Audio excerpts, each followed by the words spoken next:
ओम नमो भगवते वासुदेवाय नमः। प्रिय भक्तजनों, आप सभी का स्वागत है आपके अपने YouTube चैनल कथा सुख में। आइए सुनते हैं गुरुवार व्रत की कथा।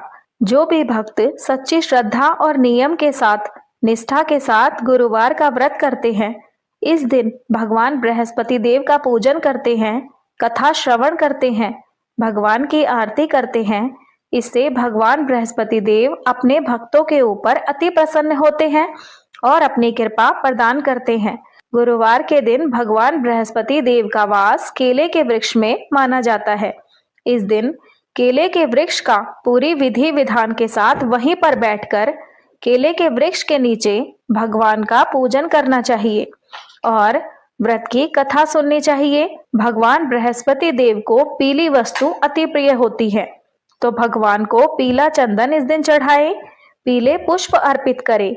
उसके बाद जो भी आप नैवेद्य अर्पित करें वह पीले रंग का होना चाहिए, जैसे कि गुड़ और चने की दाल का विशेषकर भोग लगाना चाहिए। मुनक्के आदि का भोग लगाना चाहिए। जो भी ऋतु फल संभव हो वह भगवान को भोग लगाएं। फिर गुरुवार की व्रत की कथा का श्रवण करें, भगवान बृहस्पति देव की आरती करें। जो भी गुरुवार के दिन व्रत धारण करते हैं उन्हें गुरुवार के दिन कुछ विशेष बातों का ध्यान रखना चाहिए। गुरुवार के दिन साबुन, सर्फ आदि का प्रयोग नहीं करना चाहिए। इस दिन तामसिक वस्तुओं जैसे कि लहसुन, प्याज आदि का प्रयोग नहीं करना चाहिए। शुद्ध और सात्विकता का पालन करते हुए व्रत को धारण करना चाहिए। पूर्ण श्रद्धा, भक्ति भाव से विश्वास के साथ भगवान का पूजन करना चाहिए। गुरुवार के दिन बाल, दाढ़ी, नाखून आदि नहीं काटने चाहिए, इससे भगवान बृहस्पति देव क्रोधित हो जाते हैं। आइए सुनते हैं बृहस्पति देव भगवान की कथा। तो सभी प्रेम से बोलिए भगवान बृहस्पति देव की जय, भगवान विष्णु की जय, माता लक्ष्मी की जय। प्राचीन समय की बात है। भारतवर्ष में एक राजा राज्य करता था। वह बड़ा प्रतापी और दानी था। वह नित्य गरीबों और ब्राह्मणों की सहायता करता था। वह प्रतिदिन मंदिर में भगवान के दर्शन करने जाता था, परंतु यह बात उसकी रानी को अच्छी नहीं लगती थी। वह न तो गरीबों को दान देती थी और न ही कभी भगवान का पूजन किया करती थी, और राजा को भी ऐसा करने से मना किया करती थी। एक दिन राजा शिकार खेलने वन को गए हुए थे, तो रानी और दासी महल में अकेली थी। उसी समय बृहस्पति देव साधु के वेश में राजा के महल में भिक्षा के लिए गए और भिक्षा मांगी, तो रानी ने भिक्षा देने से इनकार कर दिया और कहा, हे साधु महाराज, मैं तो इस दान पुण्य से तंग आ गई हूँ। इस कार्य के लिए तो मेरे पति देव ही बहुत हैं। अब आप ऐसी कृपा करें कि यह सारा धन नष्ट हो जाए, ताकि मैं भी आराम से रह सकूं। साधु ने कहा, देवी, तुम तो बड़ी ही विचित्र हो। धन संतान से भला कोई दुखी होता है क्या? इसको तो सभी चाहते हैं। पापी भी पुत्र और धन की इच्छा करता है। यदि तुम्हारे पास अधिक धन है तो तुम भूखे मनुष्य को भोजन कराओ, प्यासों के लिए प्याऊ बनवाओ, ब्राह्मणों को दान दो, कुआं, तालाब, बावड़ी, बाग बगीचे आदि का निर्माण कराओ, मंदिर, पाठशाला, धर्मशाला बनवाकर दान दो, निर्धनों की कुंवारी कन्याओं का विवाह कराओ, साथ ही यज्ञ आदि कर्म करो, अपने धन को शुभ कार्यों में खर्च करो। ऐसा करने से तुम्हारा नाम परलोक में सार्थक होगा एवं स्वर्ग की तुम्हें प्राप्ति होगी। परंतु रानी पर उपदेश का कोई भी प्रभाव न पड़ा। वह बोली, महाराज, मुझे ऐसे धन की आवश्यकता नहीं जिसको मैं अन्य लोगों को दान दूं, जिसको रखने और संभालने में ही मेरा सारा समय नष्ट हो जाए। अब आप ऐसी कृपा करें कि यह सारा धन नष्ट हो जाए, ताकि मैं आराम से रह सकूं। साधु ने उत्तर दिया कि यदि तुम्हारी ऐसी ही इच्छा है तो जैसा मैं बताता हूँ तुम वैसा ही करना। बृहस्पतिवार को घर को गोबर से लीपना, अपने केशों को पीली मिट्टी से धोना, केशों को धोते समय स्नान करना, राजा से कहना वह अपनी दाढ़ी बनवाए, भोजन में मांस मदिरा खाना और कपड़ों को धोबी के यहाँ धुलने डालना। ऐसा करने से 7 बृहस्पतिवार में आपका सारा धन नष्ट हो जाएगा। इतना कहकर वह साधु महाराज वहां से अंतर्ध्यान हो गए। जैसे वह साधु कह कर गए थे, रानी ने वैसा ही किया। 3 बृहस्पतिवार ही बीते थे कि रानी की समस्त धन संपत्ति नष्ट हो गई और भोजन के लिए राजा और रानी दोनों तरसने लगे, सांसारिक भोगों से दुखी रहने लगे। तब वह राजा रानी से कहने लगा कि रानी, तुम यहाँ पर रहो, मैं दूसरे देश में जाता हूँ, क्योंकि यहाँ पर मुझे सभी मनुष्य जानते हैं, इसलिए मैं यहाँ रहकर कोई भी छोटा कार्य नहीं कर सकता। ऐसा कहकर राजा परदेश चले गए और वहां जाकर जंगलों में लकड़ी काटकर उन्हें शहर में बेचने का काम करने लगे। इस तरह से वे अपना जीवन व्यतीत करने लगे। इधर राजा के बिना रानी और दासी दुखी रहने लगी। किसी दिन भोजन मिलता और किसी दिन जल पीकर ही वे रह जाती। एक समय जब रानी और दासियों को 7 दिन बिना भोजन के रहना पड़ा, तो रानी ने अपनी दासी से कहा, हे दासी, पास ही के नगर में मेरी बहन रहती है, वह बड़ी ही धनवान है, तो उसके पास जा और 5 सेर बेझर मांग ला, और ताकि कुछ समय के लिए थोड़ा बहुत गुजर बसर हो जाए। दासी रानी के बहन के पास चली गई, लेकिन उस दिन बृहस्पतिवार था।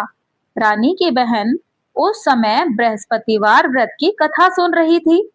दासी ने रानी की बहन को अपनी रानी का संदेश दिया, लेकिन रानी की बहन ने उस समय कोई भी उत्तर नहीं दिया। जब दासी को रानी की बहन से कोई उत्तर नहीं मिला, तो वह बहुत दुखी हुई, उसे क्रोध भी आया। दासी ने वापस आकर रानी को सारी बातें बता दी। दासी की बात सुनकर रानी ने कहा कि हे दासी, इसमें उसका कोई दोष नहीं। जब बुरे दिन आते हैं तब कोई भी सहारा नहीं होता। अच्छे बुरे का पता विपत्ति में ही लगता है। जो ईश्वर की इच्छा होगी अब वही होगा। यह सब हमारे भाग्य का ही दोष है। यह सब कहकर रानी ने अपने भाग्य को कोसना आरंभ कर दिया। उधर रानी की बहन ने सोचा कि मेरी बहन की दासी आई थी, परंतु मैं उससे कुछ नहीं बोली, इससे वह बहुत दुखी हुई होगी।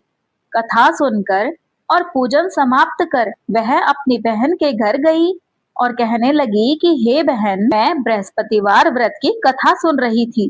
तुम्हारी दासी गई, परंतु जब तक कथा होती है, जब तक न तो वहां से उठते हैं और न ही किसी से बोलते हैं, इसलिए उस समय मैं नहीं बोली। कहो दासी, तुम क्यों गई थी? रानी बोली, बहन, हमारे घर अनाज नहीं है। ऐसा कहते कहते रानी की आंखें भर आई। उसने दासियों समेत 7 दिन तक भूखा रहने की बात अपनी बहन को बता दी। वह कहने लगी कि बहन, इसलिए मैंने दासी को तुम्हारे पास 5 सेर बेझर लेने के लिए भेजा था। रानी की बहन बोली कि बहन, देखो, बृहस्पतिवार भगवान सबकी मनोकामना पूर्ण करते हैं। देखो, शायद तुम्हारे घर में अनाज रखा हो।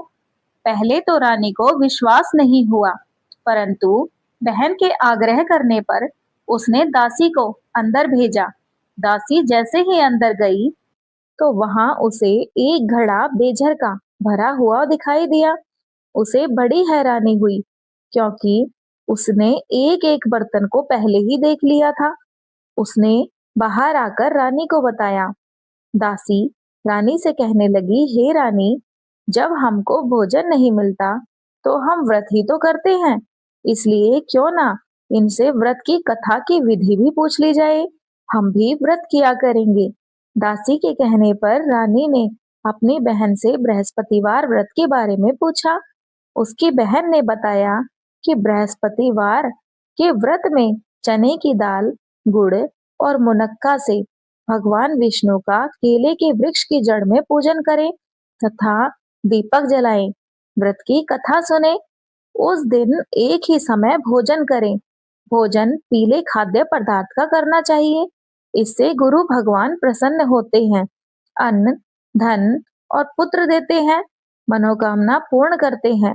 व्रत और पूजन की विधि बतलाकर रानी की बहन अपने घर को लौट गई। रानी और दासी दोनों ने निश्चय किया कि बृहस्पतिवार भगवान का वे भी पूजन करेंगी। 7 रोज बाद जब बृहस्पतिवार आया तो उन्होंने व्रत रखा, घुड़साल में जाकर चना और गुड़ बीन लाई तथा उसकी दाल से केले की जड़ में तथा भगवान विष्णु का पूजन किया। अब पीला भोजन कहाँ से आए? दोनों बड़ी ही दुखी हुई, परंतु उन्होंने व्रत किया था, इसलिए बृहस्पति देव भगवान उनसे प्रसन्न थे। वे एक साधारण व्यक्ति के रूप में 2 थालों में सुंदर पीला भोजन लेकर आए और दासी को देकर बोले, हे दासी, यह भोजन तुम्हारे लिए और तुम्हारी रानी के लिए है, इसे तुम दोनों ग्रहण करना। दासी भोजन पाकर बहुत प्रसन्न हुई। दोनों ने गुरु भगवान को नमस्कार कर भोजन प्रारंभ किया। उसके बाद से वे प्रत्येक बृहस्पतिवार को गुरु भगवान का व्रत और पूजन करने लगी। बृहस्पति भगवान की कृपा से उनके पास धन हो गया, परंतु रानी फिर से पहले की तरह आलस्य करने लगी। तब दासी बोली, देखो रानी, तुम पहले भी इस प्रकार आलस्य करती थी, तुम्हें धन रखने में कष्ट होता था, इस कारण सभी धन नष्ट हो गया था। अब गुरु भगवान की कृपा से जब धन वापस मिला है तो तुम फिर से आलस्य करती हो। बड़ी मुसीबतों के बाद हमने यह धन पाया है, इसलिए हमें दान पुण्य करना चाहिए।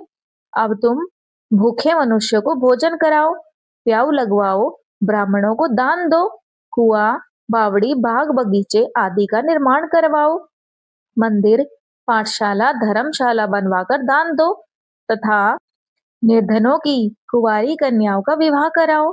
साथ ही साथ यज्ञ आदि कर्म करो और अपने धन को शुभ कार्यों में खर्च करो, जिससे तुम्हारे कुल का यश बढ़ेगा तथा स्वर्ग प्राप्त होगा और तुम्हारे पितर प्रसन्न हो जाएंगे। दासी की बात सुनकर रानी शुभ कर्म करने लगी। अब उसका यश धीरे धीरे फैलने लगा। एक दिन रानी और दासी आपस में विचार करने लगी कि न जाने राजा किस दशा में होंगे, उनकी कोई खोज खबर भी नहीं है। उन्होंने श्रद्धा पूर्वक गुरु बृहस्पति भगवान से प्रार्थना की कि राजा जहां कहीं भी हो शीघ्र ही वापस आ जाएं। उसी रात्रि को बृहस्पति देव ने राजा को स्वप्न में कहा कि हे राजा, उठ, तेरी रानी तुझको याद करती है, अपने देश को लौट जा। राजा प्रातःकाल उठा और जंगल से लकड़ी काटने के लिए जंगल की ओर चल पड़ा। जंगल से गुजरते हुए विचार करने लगा कि रानी की गलती से उसे कितने दुख भोगने पड़े।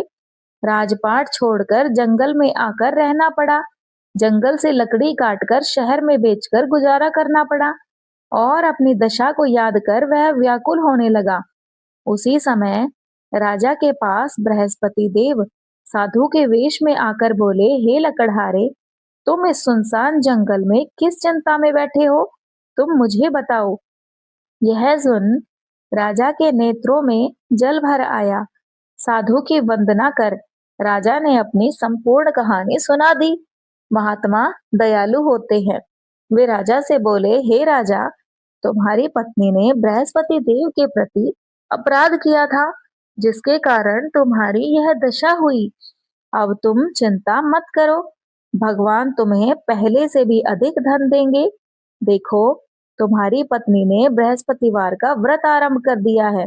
अब तुम भी बृहस्पतिवार के व्रत में चने की दाल, गुड़ और मुनक्का से भगवान विष्णु का केले के वृक्ष की जड़ में पूजन करो तथा उनके समक्ष दीपक जलाओ और कथा सुनो। उस दिन एक ही समय भोजन करना और भोजन पीले खाद्य पदार्थ का करें। भगवान तुम्हारी सब मनोकामनाओं को पूर्ण करेंगे। साधु की बात सुनकर राजा बोला, हे प्रभु, लकड़ी बेचकर तो इतना पैसा नहीं मिलता जिससे कि भोजन के उपरांत मैं कुछ बचा सकूं। मैंने रात्रि में अपनी स्त्री को व्याकुल देखा है। मेरे पास कोई साधन नहीं जिससे मैं उसका समाचार जान सकूं। फिर मैं कौन सी कहानी कहूं, यह भी मुझको मालूम नहीं। साधु ने कहा, हे राजा, मन में बृहस्पतिवार भगवान के पूजन व्रत का निश्चय करो। वे स्वयं तुम्हारे लिए कोई राह बना देंगे। बृहस्पतिवार के दिन तुम रोजाना की तरह लकड़ियां लेकर शहर में जाना। तुम्हें रोज से दुगना धन प्राप्त होगा, जिससे तुम भली भांति भोजन कर लोगे तथा बृहस्पति देव की पूजा का सामान भी आ जाएगा। जो तुमने बृहस्पतिवार की कहानी के बारे में पूछा है वह इस प्रकार है कि प्राचीन काल में एक बहुत ही निर्धन ब्राह्मण था। उसके कोई संतान न थी। वह नित्य पूजा पाठ करता। उसकी स्त्री न स्नान करती और न ही किसी देव का पूजन करती।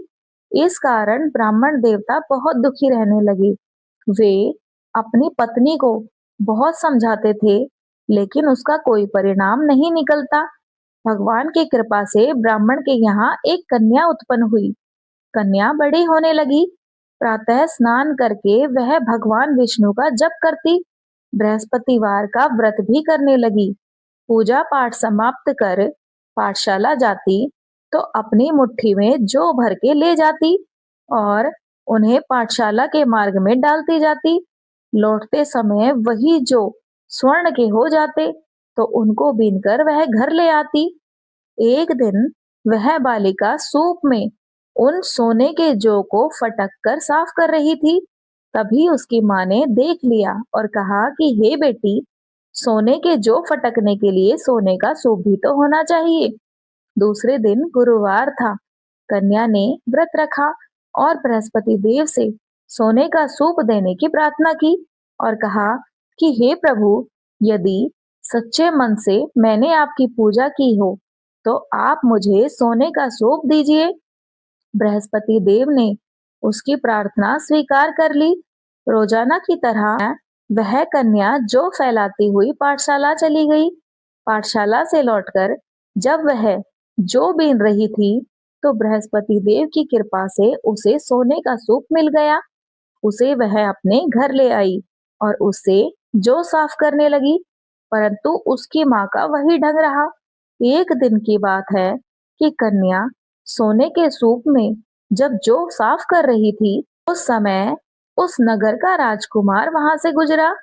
कन्या के रूप और कार्य को देखकर वह उस पर मोहित हो गया। राजमहल आकर वह भोजन तथा जल त्याग कर उदास होकर लेट गया। राजा को जब राजकुमार द्वारा अन्न जल त्यागने का समाचार ज्ञात हुआ तो अपने मंत्रियों के साथ वह अपने पुत्र के पास गया और पूछने लगा कि हे बेटा, तुम्हें किस बात का कष्ट है? किसी ने तुम्हारा अपमान किया है अथवा कोई और कारण है तो मुझे बताओ, मैं वह कार्य अवश्य करूंगा जिससे तुम्हें प्रसन्नता मिले। अपने पिता की बातों को सुनकर राजकुमार बोला, हे पिताजी, मुझे किसी बात का दुख नहीं। किसी ने मेरा अपमान भी नहीं किया, परंतु मैं उस लड़की के साथ विवाह करना चाहता हूँ जो सोने के सूप में जो साफ कर रही थी। राजकुमार ने राजा को उस लड़की के घर का पता भी बता दिया। मंत्री उस लड़की के घर गया। मंत्री ने ब्राह्मण के समक्ष राजा की ओर से निवेदन किया। कुछ ही दिन बाद ब्राह्मण की कन्या का विवाह राजकुमार के साथ संपन्न हो गया। कन्या के घर से जाते ही ब्राह्मण के घर में पहले की भांति गरीबी का निवास हो गया। एक दिन दुखी होकर ब्राह्मण अपनी पुत्री से मिलने गए। बेटी ने पिता की अवस्था को देखा और अपनी माँ का हाल पूछा। ब्राह्मण ने उन्हें सभी हाल कह सुनाया। कन्या ने बहुत सा धन देकर अपने पिता को विदा किया, लेकिन कुछ दिन बाद फिर वही हाल हो गया। ब्राह्मण फिर अपनी कन्या के यहाँ गया और सभी हाल कहा तो पुत्री बोली, पिताजी, आप माताजी को यहाँ लिवा लाओ। मैं उन्हें वह विधि बता दूंगी जिससे गरीबी दूर हो जाए। ब्राह्मण देवता अपनी स्त्री को साथ लेकर अपनी पुत्री के पास राजमहल पहुंचे तो पुत्री अपनी माँ को समझाने लगी, हे माँ, तुम प्रातःकाल स्नान आदि करके विष्णु भगवान का पूजन करो और बृहस्पतिवार का व्रत किया करो तो सब दरिद्रता दूर हो जाएगी। परंतु उसकी माँ ने उसकी एक भी बात नहीं मानी।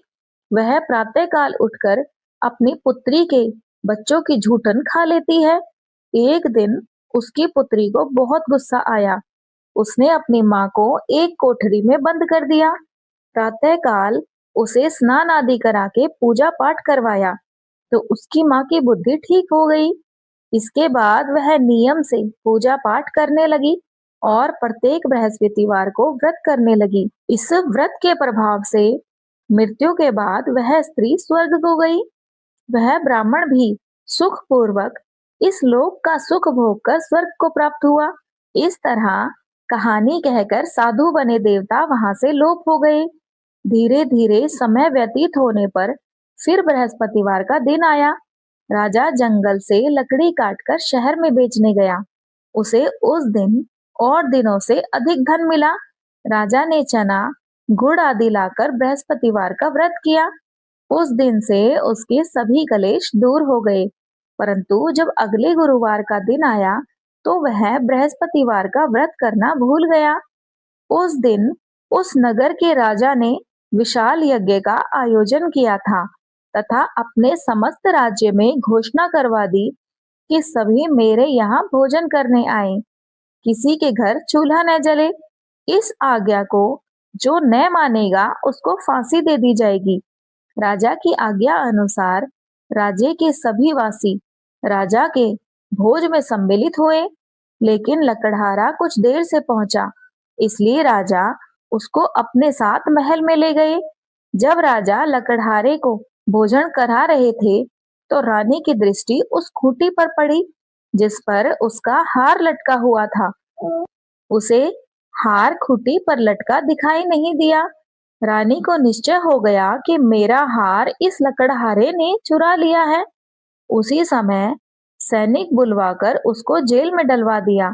लकड़हारा जेल में विचार करने लगा कि न जाने कौन से पूर्व जन्म के कर्म से मुझे यह दुख प्राप्त हुआ है, और जंगल में मिले साधु को याद करने लगा। तत्काल बृहस्पति देव साधु के वेश में प्रकट हुए और कहने लगे, अरे मूर्ख, तूने बृहस्पति देवता की कथा नहीं की, उसी कारण तुझे यह दुख प्राप्त हुआ है। अब चिंता मत कर। बृहस्पतिवार के दिन जेल खाने के दरवाजे पर तुझे 4 पैसे पड़े मिलेंगे। उनसे तू बृहस्पतिवार की पूजा करना तो तेरे सभी कष्ट दूर हो जाएंगे। अगले बृहस्पतिवार उसे जेल के द्वार पर 4 पैसे मिले। राजा ने पूजा का सामान मंगवाकर कथा कही और प्रसाद बांटा। उसी रात्रि में बृहस्पति देव ने उस नगर के राजा को स्वप्न में कहा कि हे राजा, तूने जिसे जेल में बंद किया है उसे कल छोड़ देना, वह निर्दोष है, वे राजा है। रानी का हार उसी खूंटी पर लटका हुआ है। अगर तू ऐसा नहीं करेगा तो मैं तेरे राज्य को नष्ट कर दूंगा। राजा प्रातःकाल उठा और खूंटी पर हार टंगा देखकर लकड़हारे को बुलाकर उससे क्षमा मांगी तथा राजा के योग्य सुंदर वस्त्र आभूषण भेंट देकर उसे विदा किया। गुरुदेव की आज्ञा अनुसार राजा अपने नगर को चल दिया। राजा जब अपने नगर के निकट पहुंचा तो उसे बड़ा ही आश्चर्य हुआ। नगर में पहले से अधिक बाग, तालाब और कुएं तथा बहुत सी धर्मशालाएं, मंदिर आदि बने हुए थे। राजा ने पूछा कि यह किसका बाग और धर्मशालाएं हैं? तब नगर के सब लोग कहने लगे कि यह सब रानी और दासी द्वारा बनवाए गए हैं। राजा को आश्चर्य हुआ और गुस्सा भी आया कि उसकी अनुपस्थिति में रानी के पास धन कहां से आया होगा। जब रानी ने यह खबर सुनी कि राजा आ रहे हैं तो उसने अपनी दासी से कहा, हे दासी, देख, राजा हमको कितनी बुरी हालत में छोड़ गए थे, वह हमारी ऐसी हालत देखकर लौट न जाएं, इसलिए तू दरवाजे पर खड़ी हो जा। रानी की आज्ञा अनुसार दासी दरवाजे पर खड़ी हो गई और जब राजा आए तो उन्हें अपने महल में साथ लिवा ले गई। तब राजा ने क्रोध करके अपनी तलवार निकाली और पूछने लगा कि बताओ, यह धन तुम्हें कैसे प्राप्त हुआ? तब रानी ने सारी कथा सुनाई कि यह सब धन हमें बृहस्पति देव के व्रत के प्रभाव से प्राप्त हुआ है। अब राजा ने निश्चय किया कि मैं रोजाना दिन में 3 बार कहानी कहा करूंगा और रोज व्रत किया करूंगा। अब हर समय राजा के दुपट्टे में चने की दाल बंधी रहती और दिन में वह 3 बार कथा कहता। एक रोज राजा ने विचार किया कि चलो अपनी बहन के यहाँ हो आऊं। इस तरह का निश्चय कर राजा घोड़े पर सवार हो अपनी बहन के यहाँ चल दिया। मार्ग में उसने देखा कि कुछ आदमी एक मुर्दे को लिए जा रहे हैं। उन्हें रोककर राजा कहने लगा, अरे भाइयों, मेरी बृहस्पतिवार की कथा सुन लो। वे बोले, लो, हमारा तो आदमी मर गया और इसको अपनी कथा की पड़ी है। परंतु कुछ आदमी बोले, अच्छा कहो, हम तुम्हारी कथा भी सुनेंगे। राजा ने दाल निकाली और कथा कहनी शुरू कर दी। जब कथा आधी हुई तो मुर्दा हिलने लगा और जब कथा समाप्त हुई तो राम राम करके वह मुर्दा खड़ा हो गया। राजा आगे बढ़ा। उसे चलते चलते शाम हो गई। आगे मार्ग में उसे एक किसान खेत में हल चलाता हुआ दिखाई दिया। राजा ने उससे बृहस्पतिवार व्रत की कथा सुनने को कहा। वह किसान कहने लगा कि जब तक मैं तुम्हारी कथा सुनूंगा तब तक तो मैं 4 हरैया और जोत लूंगा। जा अपनी कथा किसी और को सुनाना। राजा आगे चल पड़ा। राजा के हटते ही बैल पछाड़ खाकर गिर गए तथा किसान के पेट में बहुत जोर से दर्द होने लगा। उसी समय किसान की माँ रोटी लेकर आई हुई थी। उसने जब यह देखा तो अपने पुत्र से सब हाल पूछा। बेटे ने सभी हाल अपनी माँ को बता दिया। तब बुढ़िया दौड़ी दौड़ी उस घुड़सवार के पास पहुंची और उससे बोली कि बेटा, मैं तेरी कथा सुनूंगी, तू अपनी कथा मेरे खेत पर चलकर ही कहना। राजा ने लौटकर बुढ़िया के खेत पर जाकर कथा कही, जिसके सुनते ही बैल खड़े हो गए तथा किसान के पेट का दर्द भी बंद हो गया। अब राजा अपनी बहन के घर पहुंच गया। बहन ने भाई की खूब मेहमानी की। दूसरे रोज प्रातःकाल राजा उठा तो वह देखने लगा कि सब लोग भोजन कर रहे हैं। राजा ने अपनी बहन से जब यह पूछा कि ऐसा कोई मनुष्य है जिसने भोजन न किया हो, जो मेरी बृहस्पतिवार की कथा सुन ले। बहन बोली, भैया, यह देश ऐसा ही है। यहाँ लोग पहले भोजन करते हैं और बाद में कोई अन्य काम करते हैं। अगर कोई पड़ोस में हो तो देख आती हूँ।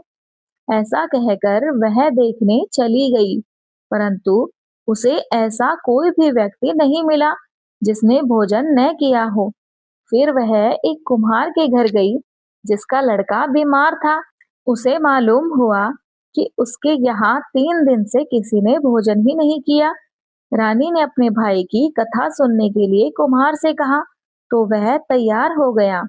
राजा ने जाकर बृहस्पतिवार की कथा कही, जिसको सुनकर उसका लड़का ठीक हो गया।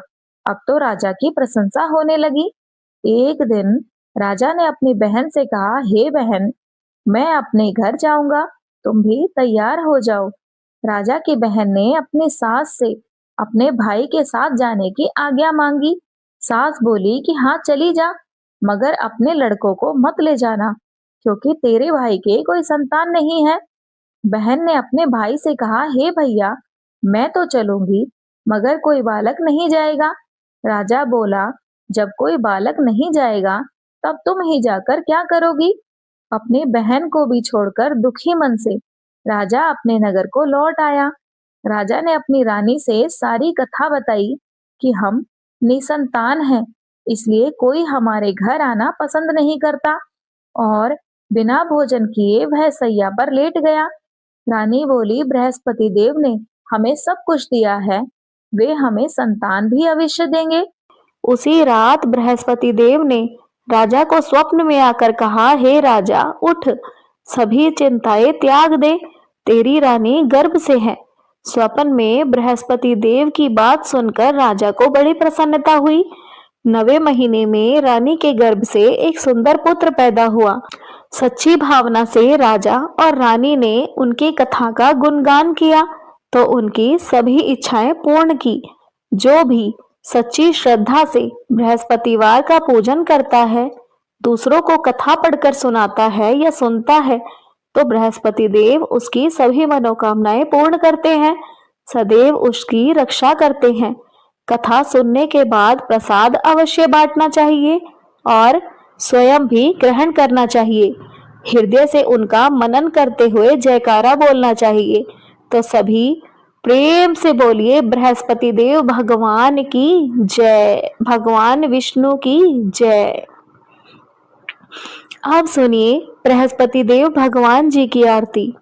ओम जय बृहस्पति देवा, स्वामी जय बृहस्पति देवा। छिन छिन भोग लगाऊं, छिन छिन भोग लगाऊं, कदली फल मेवा। ओम जय बृहस्पति देवा। तुम पूर्ण परमात्मा, तुम अंतर्यामी, स्वामी तुम अंतर्यामी। जगत पिता जगदीश्वर, जगत पिता जगदीश्वर, तुम सबके स्वामी। ओम जय बृहस्पति देवा। चरणामृत निज निर्मल, सब पातक हरता, स्वामी सब पातक हरता। सकल मनोरथ दायक, सकल मनोरथ दायक, कृपा करो भरता। ओम जय बृहस्पति देवा। तन मन धन अर्पण करे, जो जन शरण पड़े, स्वामी जो जन शरण पड़े। प्रभु प्रकट तब हो कर, प्रभु प्रकट तब हो कर, आकर द्वार खड़े। ओम जय बृहस्पति देवा। दीन दयाल दयानिधि, भक्तन हितकारी, स्वामी भक्तन हितकारी। पाप दोष सब हरता, पाप दोष सब हरता, भव बंधन हारी। स्वामी जय बृहस्पति देवा। सकल मनोरथ दायक, सब संशय हारी, स्वामी सब संशय हारी। विषय विकार मिटाओ, विषय विकार मिटाओ, संतन सुखकारी। ओम जय बृहस्पति देवा। जो कोई आरती तेरी प्रेम सहित गावे, स्वामी प्रेम सहित गावे। कहत शिवानंद स्वामी, कहत शिवानंद स्वामी, मनवांछित फल पावे। ओम जय बृहस्पति देवा। स्वामी जय बृहस्पति देवा। तो सभी प्रेम से बोलिए बृहस्पति देव भगवान की जय। यदि आज की यह पावन कथा आपको पसंद आई हो तो इसे लाइक शेयर सब्सक्राइब करना न भूलिएगा। मिलते हैं अगली वीडियो में, तब तक के लिए आप सभी सुखी व स्वस्थ रहें। जय श्री राधे कृष्ण। धन्यवाद।